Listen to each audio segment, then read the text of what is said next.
If you open a Gold IRA, where does the gold actually go? Can you keep it at home?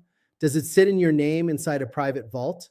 And who are the major storage companies behind these accounts? In this video, we'll break down the main Gold IRA storage options, explain the difference between segregated and non-segregated storage, name some of the big depositories you'll hear about, and explain why a so-called home storage Gold IRA can be a very expensive mistake.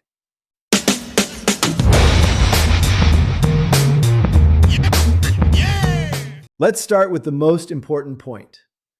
A Gold IRA is not the same thing as buying gold coins and putting them in your personal safe. When you buy physical gold, silver, platinum, or palladium inside an IRA, the metals are owned by the IRA. That means they have to follow retirement account rules. And under those rules, the metals generally need to be held by a qualified custodian or trustee and stored in an approved depository.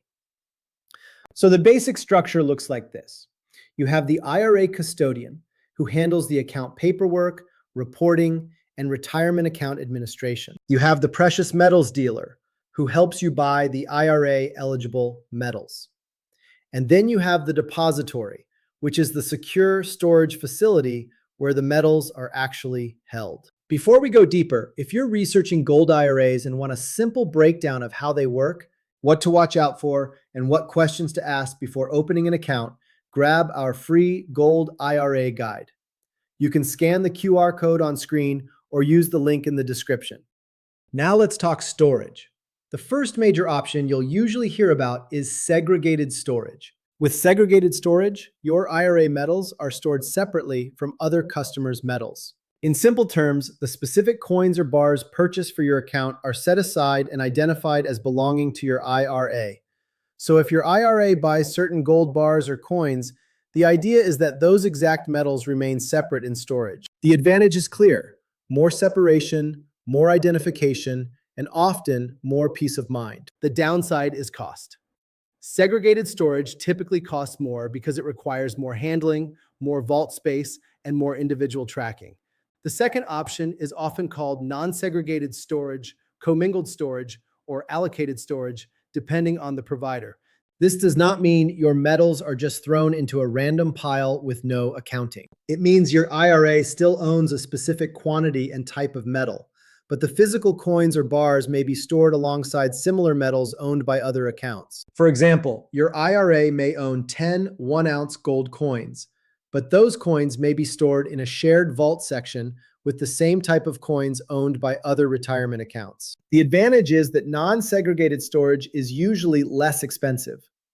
The trade-off is that you may not receive the exact same physical coins or bars if you later take an in-kind distribution, though you should receive equivalent metals of the same type and quality, depending on the depository and custodian procedures. So which is better? It depends on what matters most to you.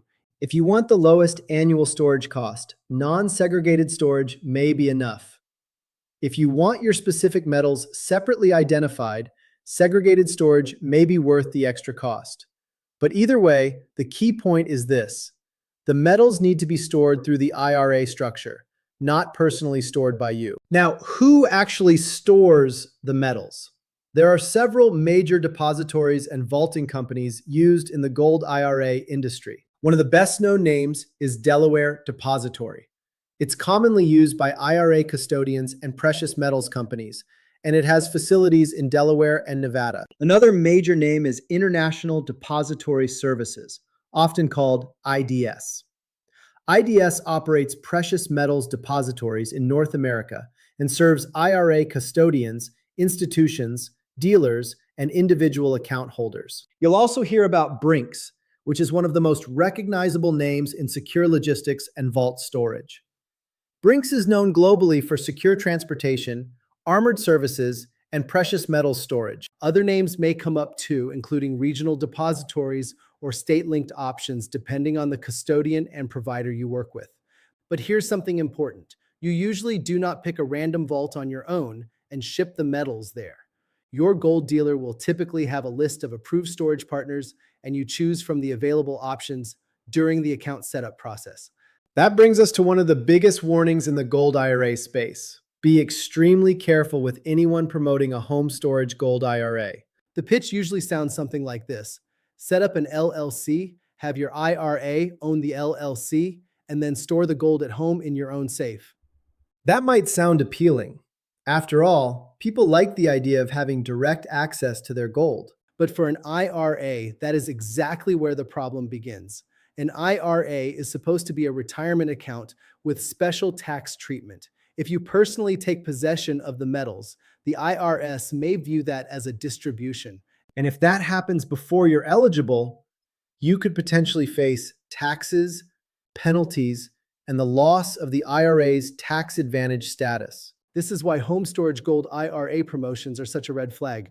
Owning gold personally is one thing. You can buy gold outside of an IRA and store it at home if that's what you want to do.